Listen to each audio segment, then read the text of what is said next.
Bible. A sacred text filled with fantastic tales of an awesome supernatural force. But what if that force wasn't God? What if it was a UFO? In Ezekiel, what was that gleaming wheel within a wheel that descended on the prophet? In the Sodom and Gomorrah of Genesis, where did the devastating fire and brimstone come from? In Exodus, what was that presence in the sky that led Moses through the desert? Were these the actions of God? Or might these mysterious forces in the skies have been UFOs in the Bible?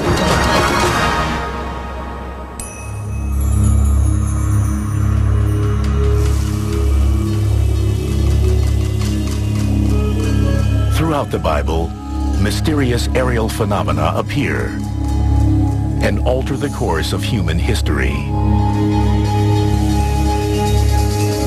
To religious scholars, these stories are an infallible record of God's presence and godly events. But some modern-day researchers offer a different theory. Perhaps these stories really describe alien visitations. Is it possible that extraterrestrials have been involved in human history for thousands of years? And if so, did they have contact with the biblical people? And as you look in the Bible, there are many reports of UFOs that contact biblical people. A chariot of fire that abducts Elijah and takes him off into the sky. Elijah was one of the most revered Jewish prophets of his day. According to ufologists, the biblical account of his encounter with chariots of fire is a detailed description of what might be termed a UFO. This encounter took place as Elijah traveled along the Jordan River, accompanied by his successor, Elisha. Elijah knew his life was in danger because he had upset many powerful religious figures. Elijah called out for God to help him. There was a young man with him, Elisha, and he didn't see it. But suddenly there were a number of chariots of fire around him. Behold, a chariot of fire and horses of fire separated the two of them. And Elijah went up by a whirlwind into heaven. In the Old Testament, Elisha tells a story about being caught up or swept away by a chariot of fire, or a conveyance that was glowing brightly hot. According to this passage, Elijah was spirited up into the sky, never to be seen again by mortal man. The concept of Elijah being taken up into a chariot of fire is an abduction. Certainly modern UFOs are reported to take humans on board and take them away. So I think we've got in modern UFO reports something that could have functioned very well to carry Elijah into the sky.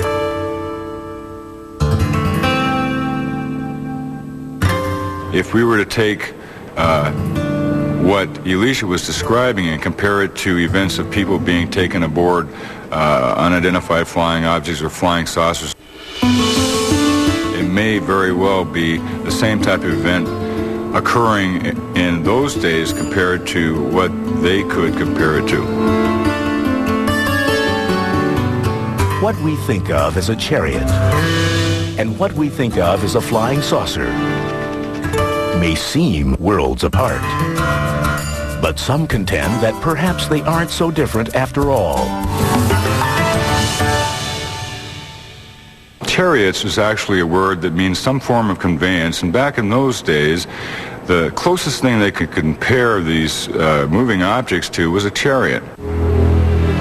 So therefore, they were a conveyance that was glowing or bright or had a fiery appearance. And and that was probably the closest association they could make to these conveyances in the sky.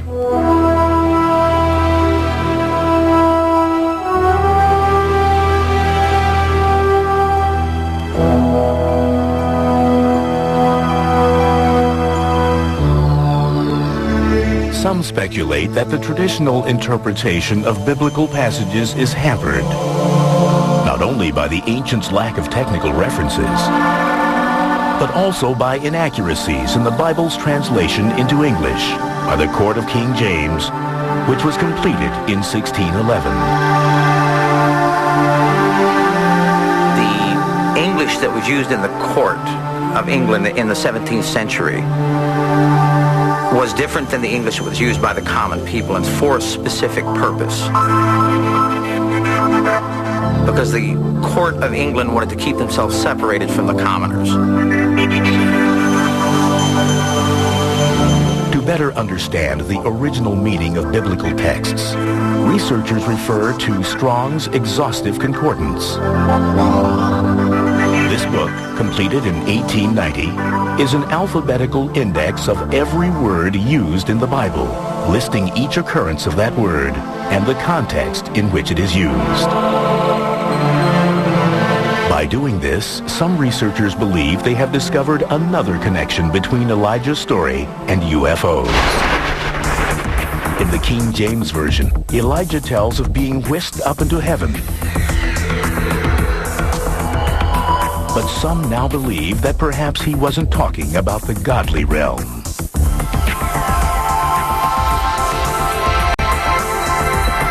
When it comes to the word heaven, in the court of King James, the word heaven literally meant sky. So in the hundreds of places in the Bible that heaven is used, it actually means sky. It is never described as a place that you go to for a particular reward.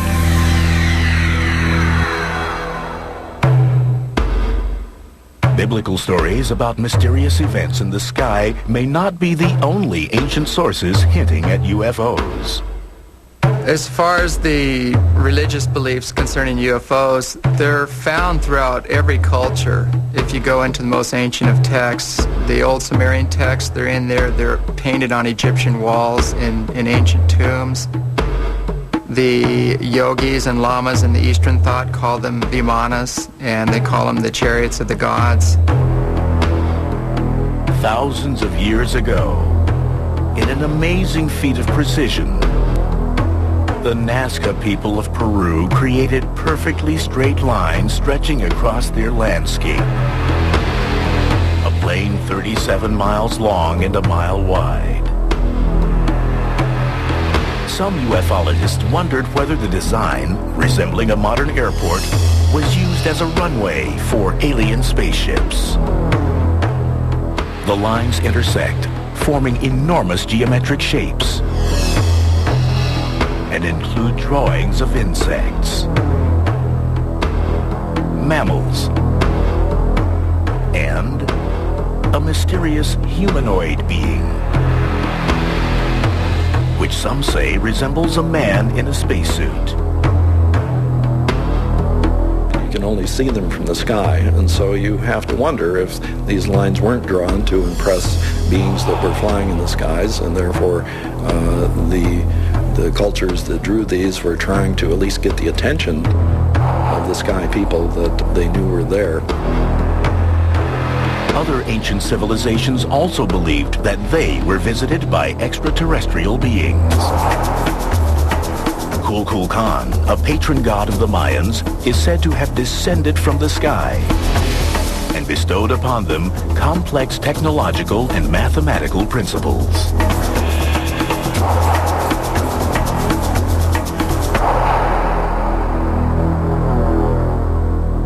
One of the ways we can show this is a distinct possibility is by the advanced mathematical capabilities of the Mayans. For instance, a Dresden Codex, where they're showing very advanced astronomical tables where they can chart the solar eclipses, the lunar eclipses. When you talk about the Mayans receiving knowledge from ancient gods who came from the sky, their mathematics, their astronomy, I believe that's entirely rooted in fact. because that same story is echoed everywhere. Native Americans, South American Indians, China, all the Orient, India. That story, or some version of it, that gods came from the sky and gave technology to mankind. Stories repeating over time and across cultures. Eerily similar themes that appear again and again, raising new questions. I think that we've had UFOs around for centuries, and I think they've surveyed the Earth and even landed on Earth and made contact.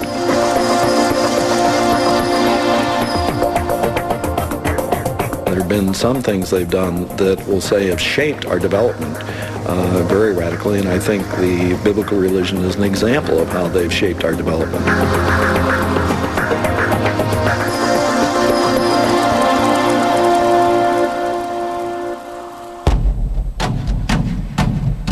Coming up, Moses led the Hebrews out of Egypt. But what led Moses?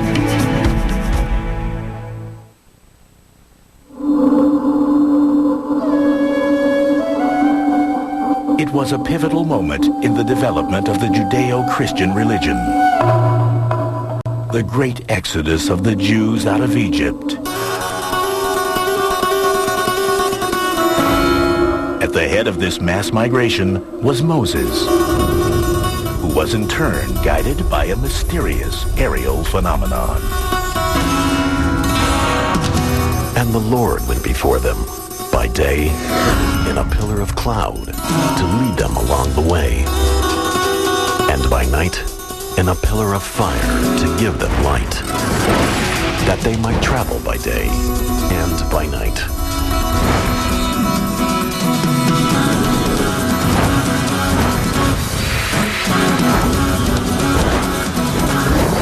It is this element of the story that is especially intriguing to modern UFO researchers. Just who or what was this protector?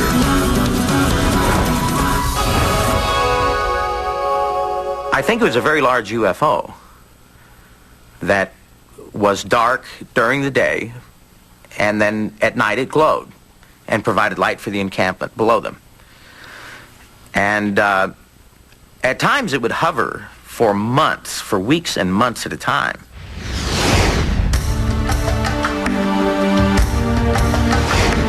The pillar cloud by day and the pillar of fire by night started leading the Exodus. This was clearly an object in the sky that apparently contained some type of intelligent reality. That was in voice communication with Moses during the whole of the Exodus. UFOs are basically playing a game of follow the leader. The UFO is the leader. Though the Pharaoh initially allowed the exodus of the Jews, he changed his mind and charged after them with all the chariots of Egypt and hundreds of his men. It was a chase that led to one of the most spectacular events in the Bible. As the Pharaoh's armies caught up to the Israelites by the banks of the Red Sea. I believe this reality hovered over the Red Sea and caused the parting of the Red Sea. The theory goes that the object's extraterrestrial propulsion system was what physically pushed the waters aside, allowing Moses and his followers safe passage. Then the Lord said to Moses, "Stretch out your hand over the sea, that the water may come back upon the Egyptians, upon their chariots, and upon their horsemen." If the parting of the Red Sea was done, as I believe it was, by some type of anti-gravitational force, the biblical people wouldn't have understood how to explain that, even if they saw it happening. But I think if modern people had been there to see the same thing occur, they might have given a technical review of what was going on rather than a supernatural review. Even after escaping the Egyptians, the biblical Israelites faced an arduous journey toward their promised land of milk and honey.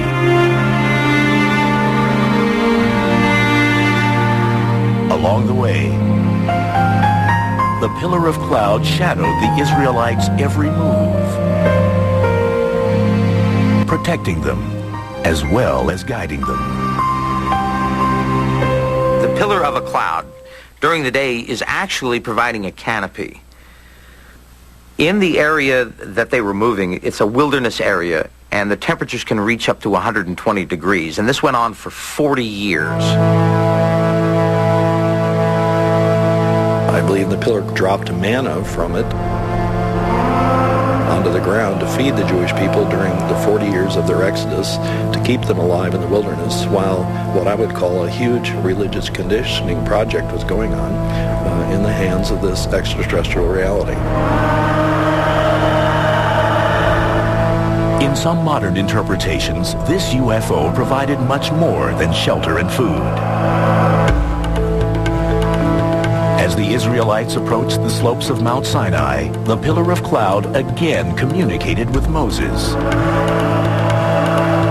The Lord said to Moses, "Be ready in the morning, and come up in the morning to Mount Sinai, and present yourself there to me on top of the mountain." When Jehovah landed on the mount, he gave a specific warning to keep people away. Yet he allowed Moses to go in. And Moses went up into the mountain and apparently into the craft that was on the mountain. Then Moses went up on the mountain, and the cloud covered the mountain. Now the appearance of the glory of the Lord was like a devouring fire on top of the mountain in the sight of the people of Israel. And Moses entered the cloud. Modern theorists speculate that this time on the mount was spent inside a UFO. And when he came back down the mountain, his face shone or glowed.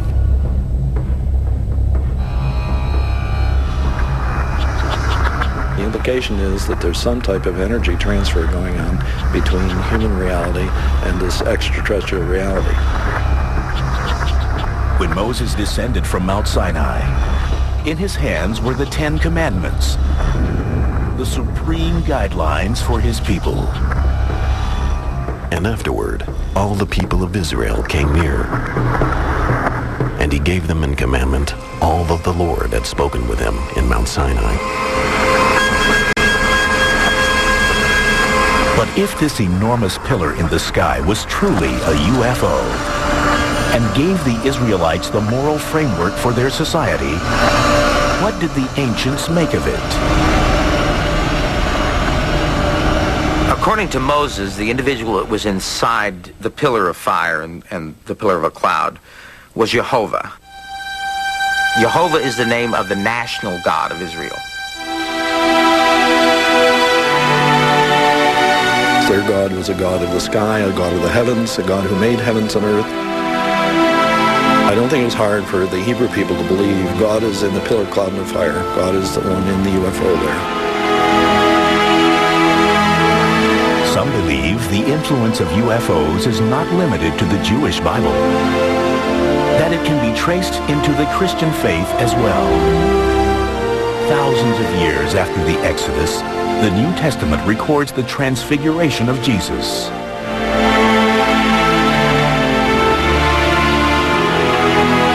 And he was transfigured before them.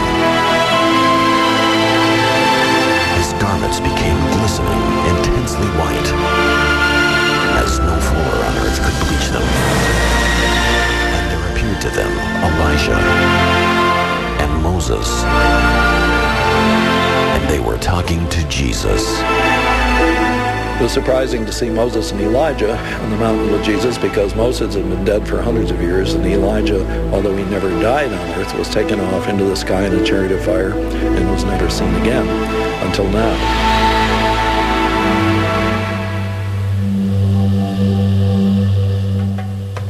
Were Elijah's chariots of fire and the glowing cloud that met Moses on Mount Sinai one and the same? And did that same cloud or UFO transport Elijah and Moses to Jesus' transfiguration? We have a pattern that's very much part of the biblical pattern. That is, some strange object shows up in the sky and a voice comes from it. You get this during the Exodus with a pillar of cloud and a voice coming to Moses.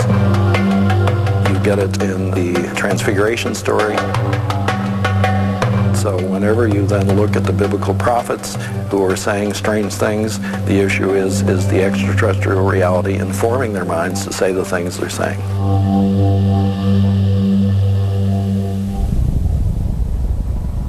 Coming up, the close encounter of an ancient prophet. More than half a millennium before the birth of Christ, a group of Jewish exiles was held captive along the banks of the Chebar River.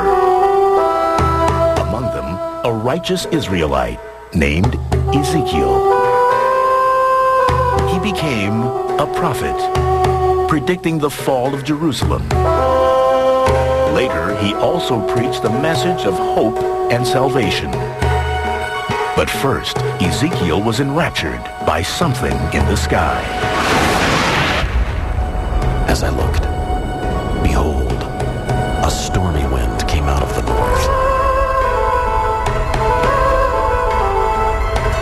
And a great cloud with brightness round it, and fire flashing forth continually. And in the midst of the fire, as it were gleaming bronze. Ezekiel believed this event was an encounter with God.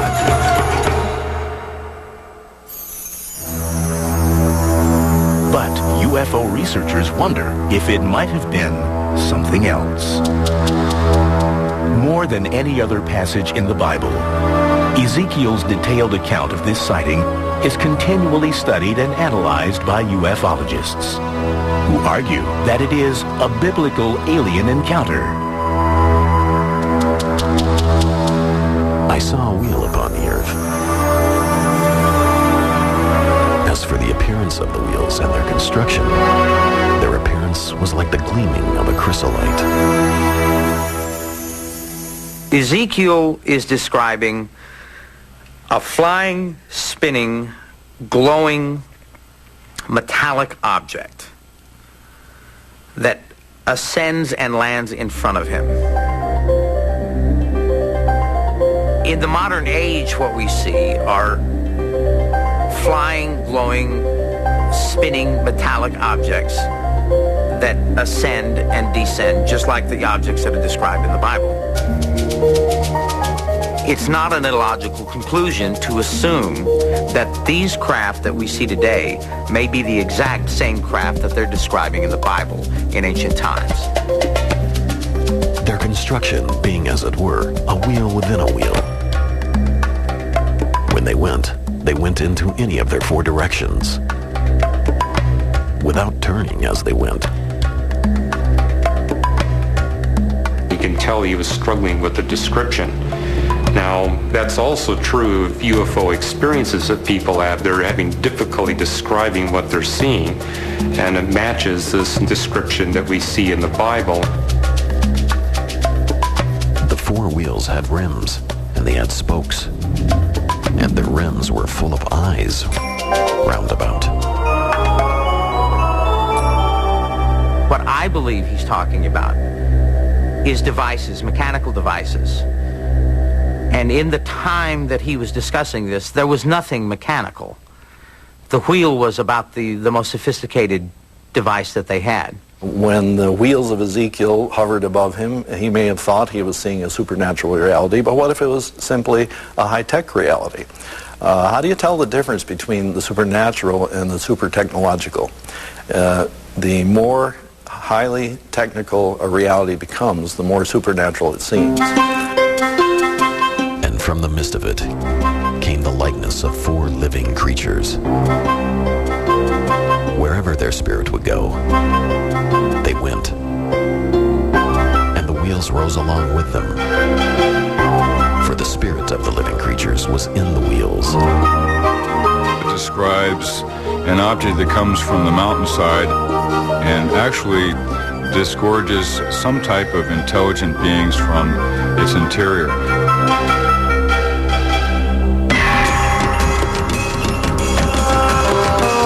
As for the likeness of their faces, each had the face of a man in front. The four had the face of a lion on the right side. The four had the face of an ox on the left side. And the four had the face of an eagle at the back.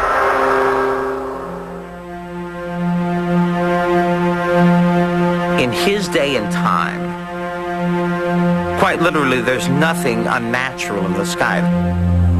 There are no planes. There are no helicopters. There aren't kites. There aren't even any balloons. And in his day and age, nothing moved unless it was alive or unless something living was moving it. So he used the analogy of living creatures. Over the heads of the living creatures, there was the likeness of a firmament, shining like crystal. And when they went, I heard the sound of their wings, like the sound of many waters, like the thunder of the Almighty.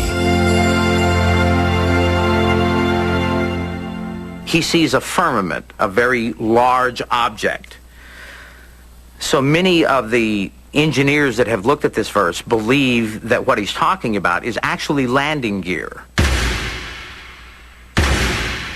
He describes lights running up and down them. He describes rings of flashing lights around them.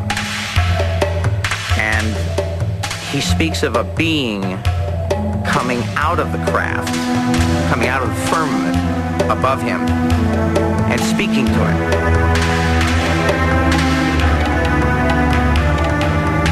If these visitors were extraterrestrial in nature, why did they appear to Ezekiel?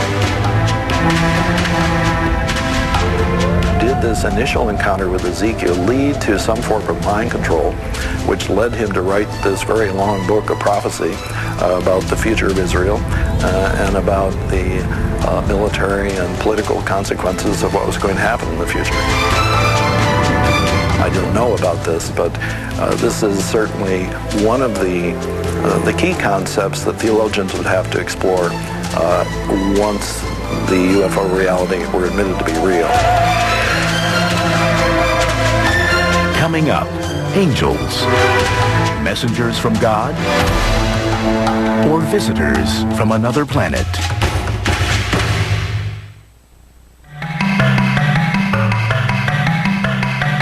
Angels.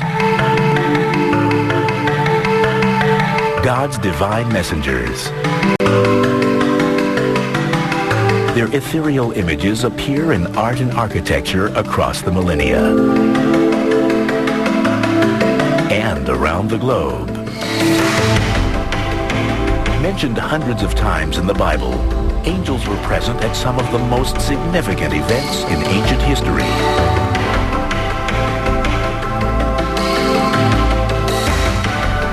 But what are angels?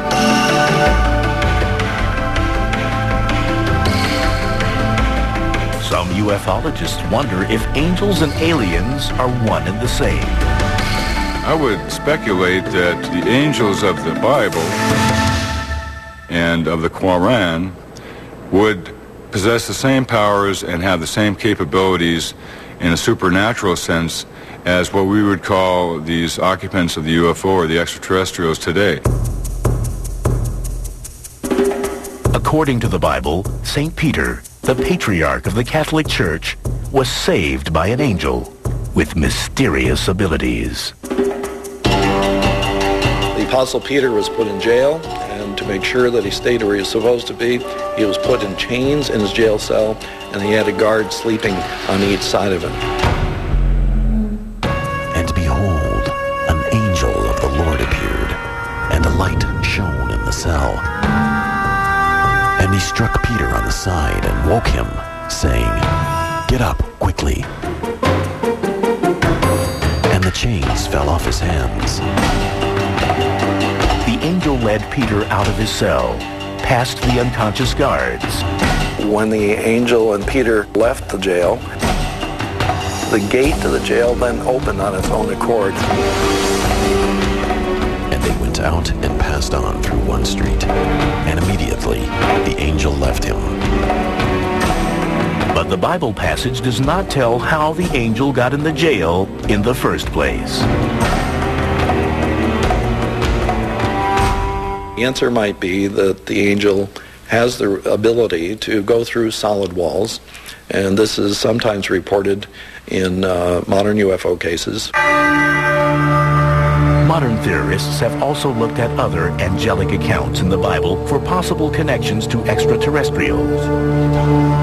They found that, much like descriptions of alien encounters, angels are often depicted conveying their message through visions and dreams. Would space aliens use our unconscious mind, our dream life, to inform us of their will for us? That's what happens in Matthew 2, certainly. Behold, an angel of the Lord appeared to Joseph in a dream.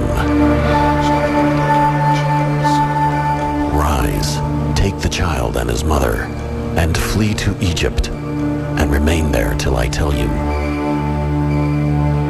Joseph is warned in a dream that he should get out of town quickly because Herod is going to try to kill off Jesus.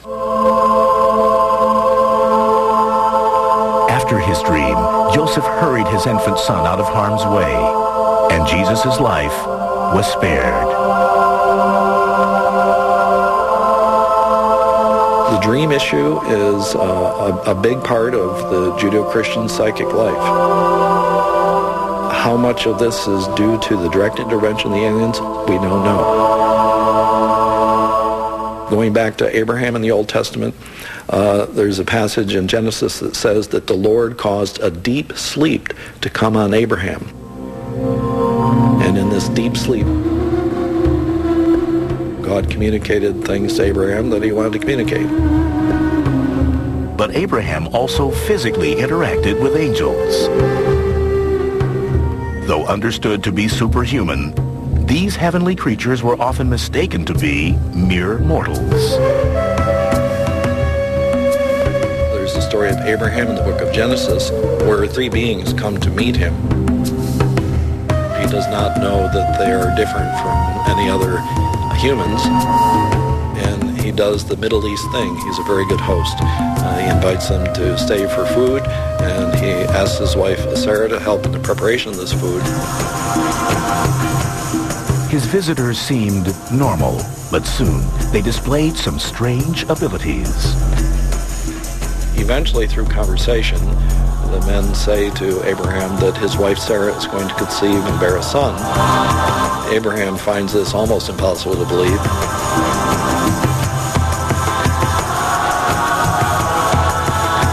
His wife Sarah, who's kind of hanging out around the tent, starts laughing inside herself, not out loud.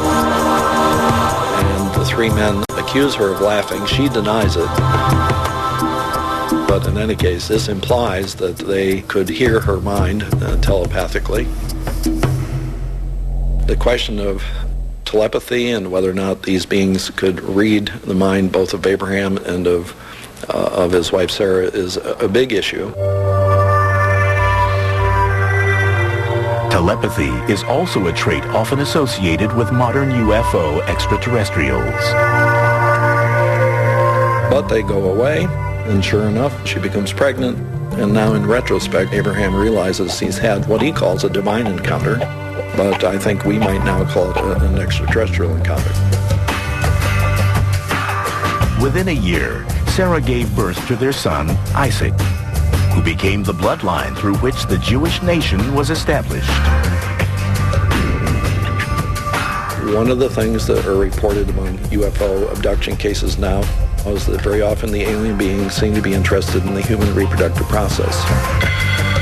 Right here in the story of Abraham and Sarah, we have the possibility that aliens are involved in the reproductive process of Abraham and Sarah, and that Isaac is here due to some type of extraterrestrial intervention. So that some of the what you would call extraterrestrial stories in the Bible indicate psychic control of the human race, or if not the whole human race, at least chosen people in the human race. So whenever you then look at the biblical prophets who are saying strange things, the issue is the extraterrestrial reality informing their minds to say the things they're saying.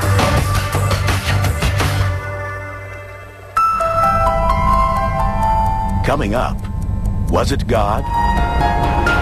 Or was it aliens when Sodom and Gomorrah met their fiery destruction?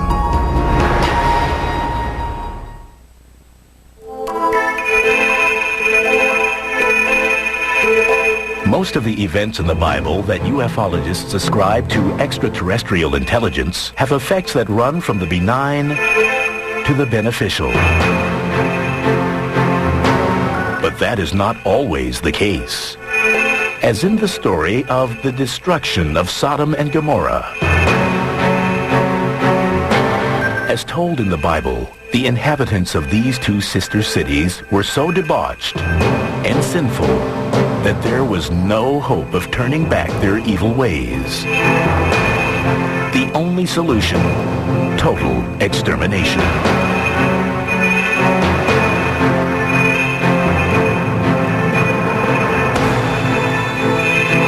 Then the Lord rained on Sodom and Gomorrah brimstone and fire from the Lord out of heaven, and he overthrew those cities. In his 1968 book, The Chariots of the Gods, Eric von Daniken presented a different theory about the destruction of Sodom and Gomorrah. Eric von Daniken had speculated that Sodom and Gomorrah might have been destroyed by extraterrestrials using nuclear weapons. The reason he came to this conclusion is the description that fire and brimstone came down from the sky. It certainly would get the attention of planet Earth pretty fast if we really concluded that extraterrestrials had destroyed whole cities because they didn't like them.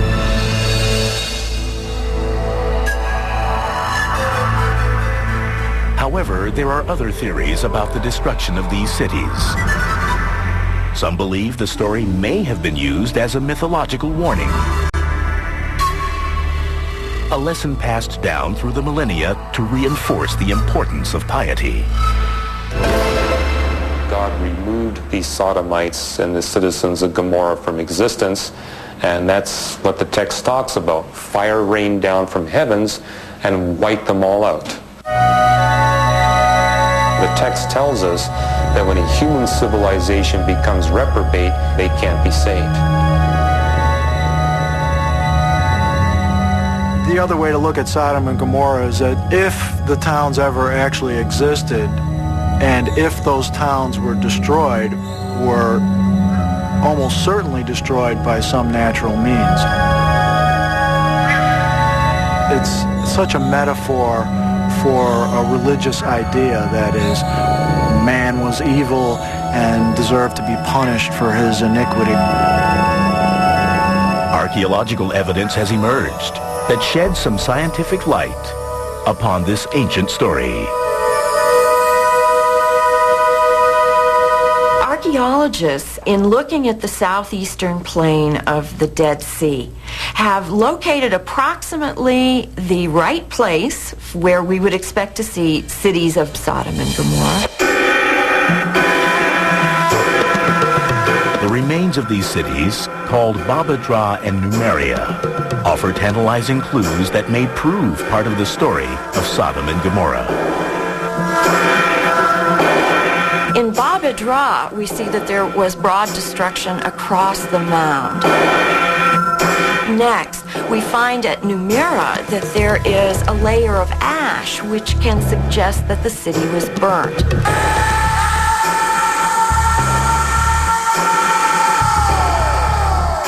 But the cause of their destruction still cannot be scientifically proven.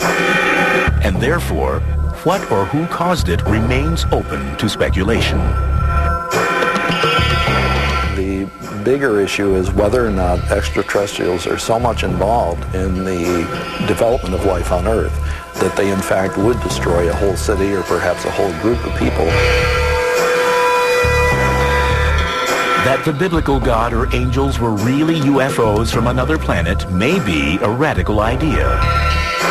But it's possible that modern-day theorists aren't the first ones to suppose this extraterrestrial angle. In the 15th century, artwork portraying biblical scenes began to emerge, with mysterious saucer-shaped objects seeming to hover in the sky. I find that the Renaissance artwork itself is very intriguing just all by itself. You've got these images of UFOs with the Madonna image and scenes of Jesus on the cross. And in the background, you've got a little black dot or a saucer-shaped UFO with a dome on it. And what these were done 1,500 years after the fact.